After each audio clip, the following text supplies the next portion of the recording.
மட்டும் இனிங்க இருந்துச்சு நீங்க நிம்மதியாவே இங்க வாழ முடியாது சொல்லிட்டேன். இதுல கர்ப்பமா வேற இருக்கிறா. உங்க வீட்ல வச்சுக்காதீங்க, உடனே கொண்டு போய் அவங்க வீட்ல விட்டுடுங்கன்னு சொல்றாருங்க.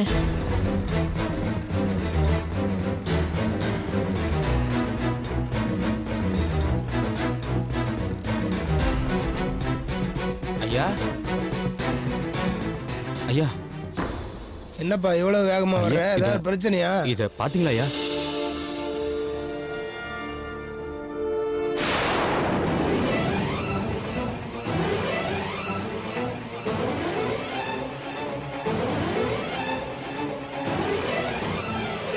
ஐயா, உங்க வீட்ல ஒரு பொண்ணு இருக்குல்ல, அவங்க போட்டோ தானே அது?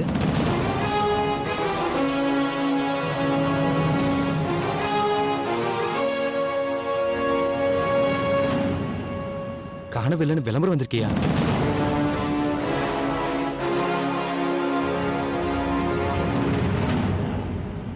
போன் நம்பர்லாம் இருக்குது பாருங்க. கண்டுபிடிச்சு கொடுக்கறவங்களுக்கு ஏதோ சன்மானம் கொடுக்கறாங்களா ஐயா?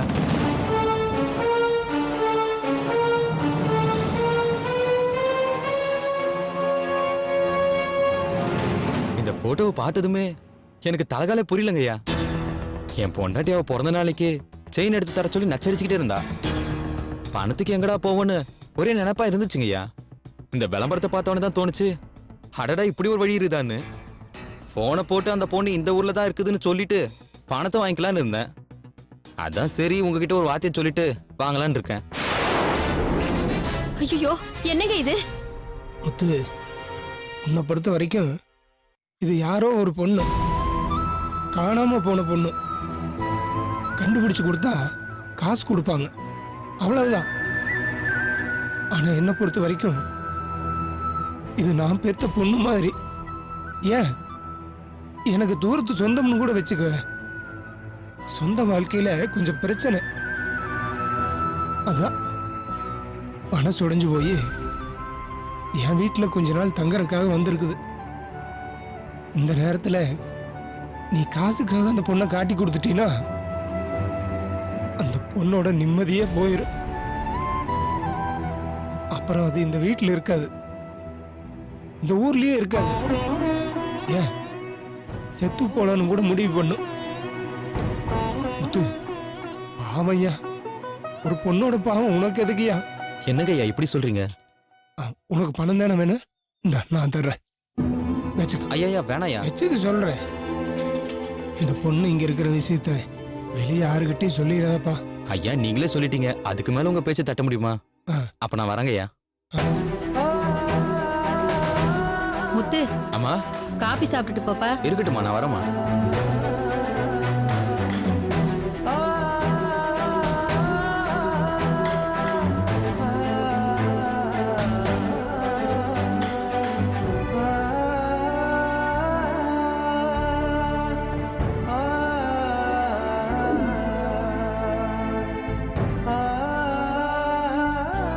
இந்தாங்க காப்பி.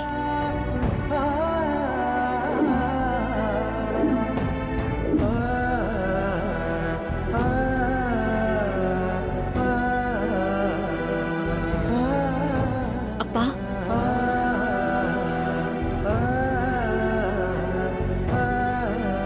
பணத்தை கொடுத்து ஒருத்தர் வாயை அடைச்சிடலாம்ப்பா.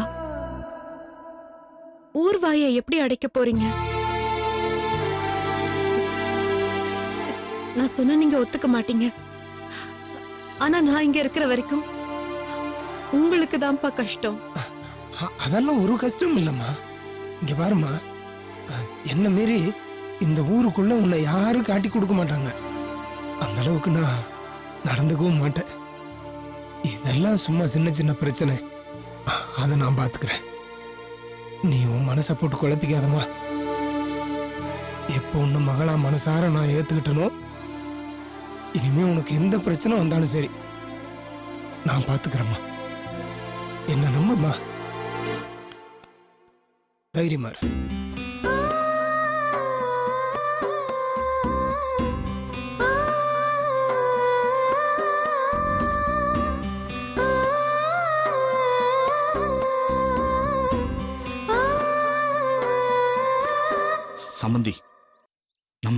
தெரியாம ஏதோ தப்பு நடக்க ஆரம்பிக்கிற மாதிரி எனக்கு தோணுது. சூர்யாவையும் சுபுவையும் இனிமே நம்ம வீட்டுல வச்சிருக்கிறது அவ்வளவு சரியா இருக்காதுன்னு நான் நினைக்கிறேன்.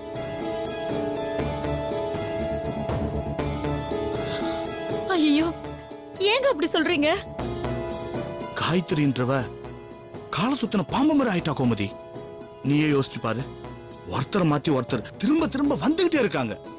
எப்படியாவது சூர்யாவை பார்க்கணும், அவனை இழுத்துட்டு போய் அவனையும் காயத்ரியும் சேர்த்து வைக்கணும்னு தலைக்கீழ நின்று தள்ளி உடிக்க பாக்குறாங்க. பத்தா குறைக்கு அந்த அண்ணாமலை என்னடான்னா நம்ம வீட்டு வாசல் முன்னாடி நின்று வம்பு பண்ணிட்டு இருக்காரு. அந்த பொண்ணு ரேணுகா இங்க வந்து சவால் விட்டு போயிருக்கா. என்னதான் நினைச்சிட்டு இருக்கான்னு தெரியல.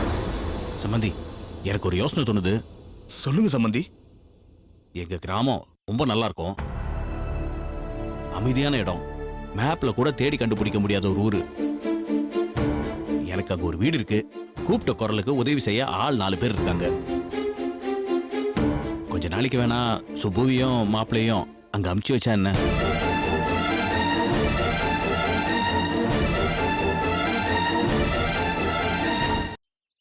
ஏங்க, நல்ல யோசனைங்க.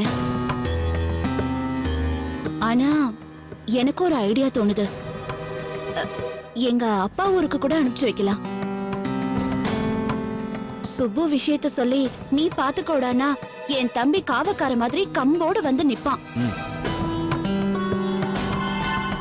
ஆனா எத்தனை நாளைக்கு?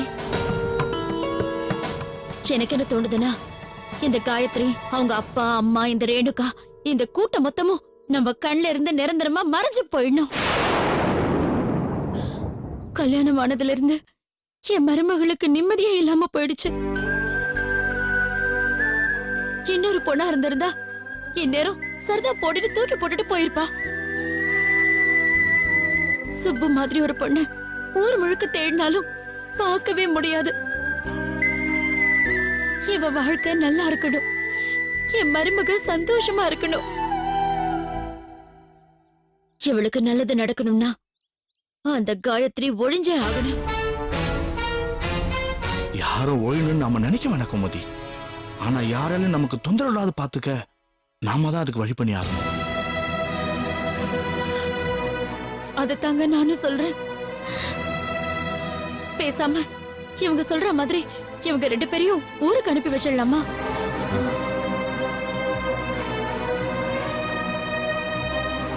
செய்யலாமா? ஆனா அதெல்லாம் எவ்வளவு தூரத்துக்கு சரியா வரும்னு எனக்கு இப்ப சரியா தெரியல. நாம இங்க இருக்க போறோம். சூர்யாவும் சுப்பு நம்ம கூட இல்லைன்றத தெரிஞ்சுக்கிட்டு யாராவது அவங்களை தேடி கிளம்புனாங்கன்னா இன்னும் பிரச்சனை பெருசாயிடுமே. மாமா, நான் ஒன்னு சொல்லவா?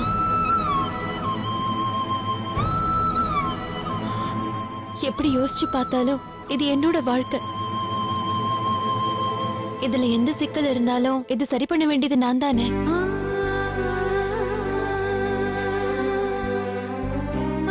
நீங்கள்லாம் உதவி பண்ண முடியுமே தவிர காலம் பூரா கையை பிடிச்சு கூட்டிட்டு போக முடியாது. புரியலையம்மா? சூர்யா மனசுல நான் தான் அவரோட மனைவிங்கிறது அழுத்தம் திருத்தமா பதியணும் மாமா. என்ன தவிர இன்னொரு பொண்ணு அவர் கனவுலையும் நினைச்சு பார்க்க முடியாதபடி அவர் மனச ஃபுல்லா நான் தான் ஆக்கிரமிக்கணும். நாளைக்கு அவருக்கு பழைய ஞாபகமே திரும்பி வந்தாலும் காயத்ரி முக்கியம் இல்ல, சுப்புதான் நம்ம வாழ்க்கை, அவதான் நம்ம எதிர்காலம்னு அவர் மனசார நினைக்கணும் மாமா. அந்த அளவுக்கு அவர் மூச்சு காத்தோட நான் கலந்து போறதுதான் இந்த பிரச்சனைக்கு நிரந்தரமான தீர்வுன்னு நான் நினைக்கிறேன்.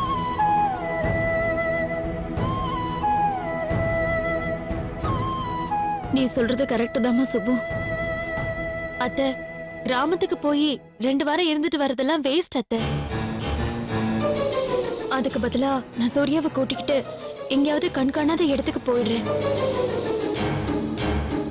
ஏன், கல்யாணமாகி நாங்க இன்னும் ஹனிமூனுக்கே போகல, அத நீங்க இப்படி எடுத்துக்கோங்களேன்.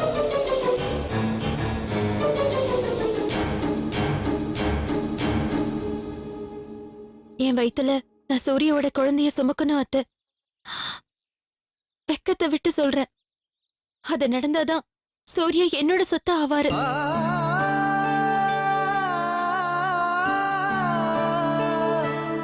என்னைக்கும் நம்மளோட கூடவே இருப்பாரு. அப்புறம் யாராலையும் பிரிக்க முடியாத ஒரு பந்தம் எங்களுக்குள்ள உருவாயிடுச்சுன்னா அப்புறம் எந்த காயத்ரி வந்தாலும் ஒண்ணும் பண்ண முடியாது. சுப்பு, இல்லைங்க, சுப்பு சொல்றது எனக்கும் சரியாதான் படுது. சமந்தி, அவ சொல்ற மாதிரி ஒரு ஹனிமூன் ட்ரிப்புக்கு ஏற்பாடு பண்ணிடுங்களேன். சுப்புவும் மாப்பிள்ளையும் எங்கேயாவது ஒரு மாசம் வெளியூர் போயிட்டு வரட்டும். அண்ணி, ஒரு ஊர் இல்ல அண்ணி, ஊர் ஊரா சுத்த போறோம். இயற்கையை அவர் முழுசா ரசிக்க ஆரம்பிக்கிறப்ப நானும் இயற்கையும் ஒண்ணுன்னு அவர் மனசுல தோணணும். கண்ணுல படுற எல்லாமே சுப்புவா அவருக்கு தெரியணும். என்ன தவிர உலகத்துல வேற எதுவுமே இல்லைன்னு அவர் நினைக்கிற அளவுக்கு அவரை மாத்தி நான் கூட்டிட்டு வரேன். எல்லாரும் பாருங்க. அப்ப யாரால என்ன பண்ண முடியும்? சரிம்மா, உன் இஷ்டப்படியே பண்ணு. சமந்தி, தாலி பெருக்கி போடுற சடங்கு முடிஞ்ச கையோட 2 பேரும் ஹனிமூன் கிளம்பிட்டோம். இந்த விஷயம் நம்ம 2 குடும்பத்தை தவிர வேற யாருக்கும் தெரியாம பாத்துக்கணும் சம்பந்தி. சரிங்க.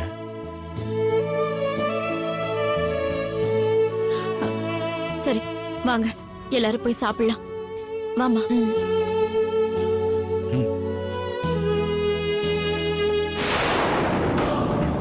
நாம வேற தைரியமா இவங்க கிட்ட சொல்லிட்டோம்.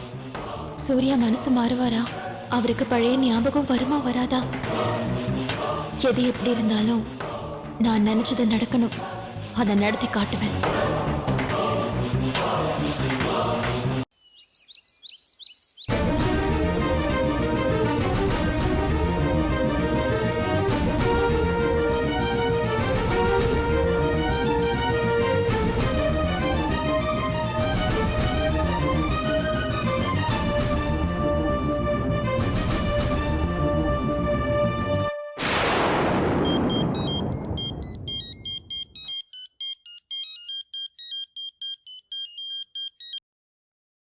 ஹலோ, ஐயா, நான் ரேணுகா பேசுறேன், காயத்ரியோட ஃப்ரெண்டு. அன்னைக்கு நான் வந்தேனே. ஆ ஆ, தெரியுமா? சொல்லுமா, நல்லா இருக்கிறியா? நான் நல்லா இருக்கீங்கயா. கொஞ்சம் காயத்ரி பக்கத்துல இருந்தா கொடுங்களேன். இருமா, ஒரு நிமிஷம் தர்றேன்.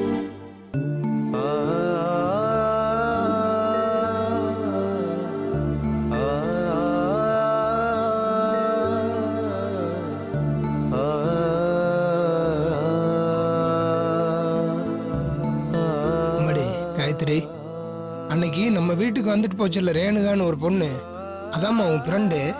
அந்த பொண்ணு லைன்ல இருக்குமா, பேசு.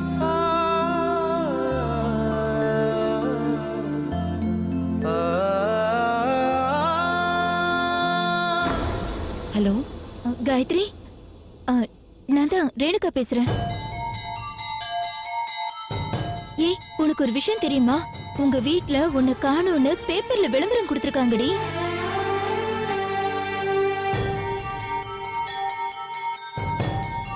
நான் இங்க இருக்கேன்னு எதுவும் சொல்லிடாத ரேணுகா. இல்ல காயத்ரி, உனக்கு நான் சத்தியம் பண்ணி கொடுத்திருக்கேன். அந்த சத்தியத்தை நான் மதிப்பேன். பட் உன் அம்மா அப்பா எவ்வளவு கவலைப்படுறாங்க தெரியுமா? உங்க வீட்டு பக்கம் போறதுக்கே எனக்கு சங்கடமா இருக்குடே. நீ எங்க இருக்கேன்னு தெரிஞ்சுக்கிட்டு, ஏன் அங்க இருக்கேன்னு தெரிஞ்சுக்கிட்டு, உனக்கும் உதவ முடியாம அவங்களுக்கும் உதவ முடியாம இப்படி இருக்கேன் பாரு. ஏன் மேலதாண்டி எனக்கு கோவமா வருது. அப்படி நினைக்காத ரேணுகா. நான் இங்க வீட்டுக்கு வரதுனால ஒரு நிமிஷமோ 1 மணி நேரமோ மிஞ்சி போனா ஒரு நாளோ அவங்களுக்கு ஆறுதலா இருக்கும். ஆனா நான் இந்த மாதிரி நிலைமையில வந்திருக்கேன்னு அவங்களுக்கு தெரிஞ்சா அத அவங்களால தாங்க முடியாத ரேணுகா. யாருக்கும் நான் பாரமா இருக்க விரும்பல. தூக்கி தூக்கி சுமந்ததெல்லாம் போதும்னு நினைக்கிறேன்டி. சும தூக்குற கழுதையா காலம் பூரா இருக்கிறது கஷ்டம் ரேணுகா. என்னோட சுமைய இன்னொருத்தர் மேல இறக்கி வைக்கிறது அதை விட கேவலம் இல்ல. அந்த தப்ப நான் செய்ய விரும்பலடி. ஏய் ஏன்டி இப்படி எல்லாம் பேசுற? எனக்கு வேற வழி தெரியல ரேணுகா. ஆனா போதும்னு எனக்கு தோணுன முடிவுல மட்டும் மாற்றம் இல்ல. யாருக்கும் பாரம் இல்லாம நானே கூட எந்த பாரத்தையும் சுமக்காம இருக்க முடியுதான்னு தான் பாக்குறேன். இப்பதாண்டி அதுக்கு ஒரு வழியை கண்டுபிடிச்சிருக்கேன். ஏய் என்னடி சொல்ற?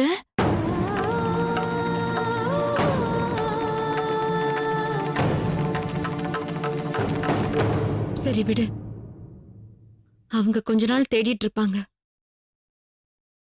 அப்புறம் அப்படியே மறந்துடுவாங்க. நீ எதுவும் சொல்லிடாம இருந்தனா அதுவே எனக்கு போதும். காயத்ரி, நீ ரொம்ப குழப்பத்துல இருக்க. உனக்கு எந்த பிரச்சனையா இருந்தாலும் உடனே எனக்கு கால் பண்ணு. இனிமே அதுக்கு அவசியம் இருக்காது ரேணுகா. பாய்.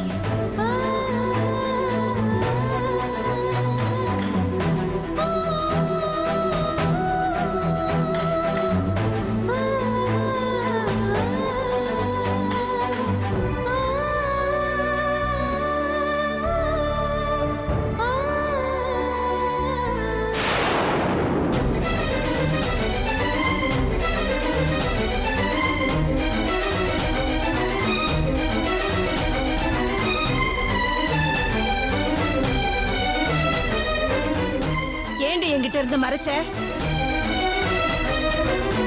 காயத்ரி இருந்த இடம் உனக்கு தெரியும் தானே?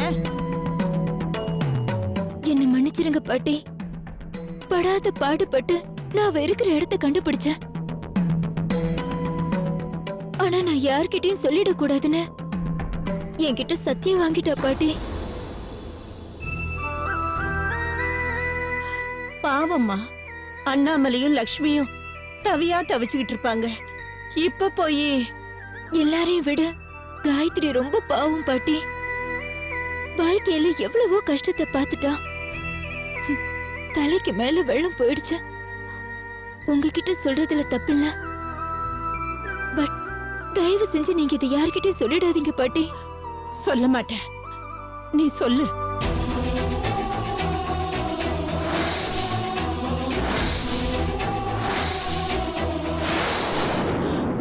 கடவுளே,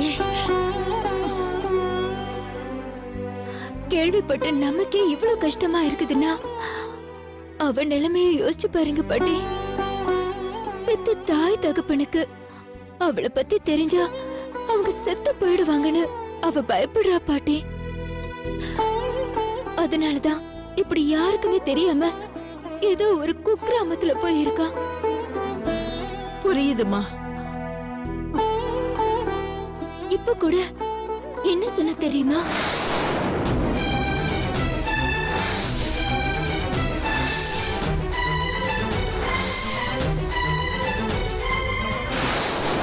ஏய் ஏய், இரு இரு.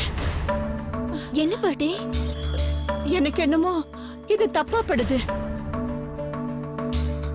யாருக்கும் பாரமா இருக்க மாட்டேன், தூக்கி தூக்கி சுமந்ததெல்லாம் போதும்னு சொல்லியிருக்கா. இப்பதான் அதுக்கு ஒரு வழி கண்டுபிடிச்சிருக்கேன்னு சொல்லியிருக்கா. எனக்கு என்னமோ தப்பா படுதுமா.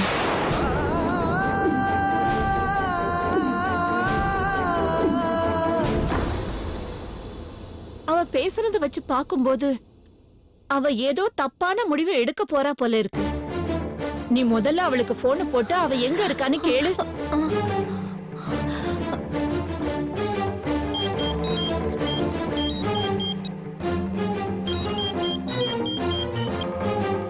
ஹலோ. ஐயா, நான் தாங்க இப்ப கொஞ்சம் முன்னாடி பேசுறேனே, ரேணுகா. சொல்லுமா. காயத்ரி அங்க இருக்காளான்னு கொஞ்சம் பாருங்களேன். கொஞ்சம் சீக்கிரம் பாருங்கய்யா. இருமா இருமா, வாசல்ல தான் இருந்தா. இரு கொடுக்குறேன்.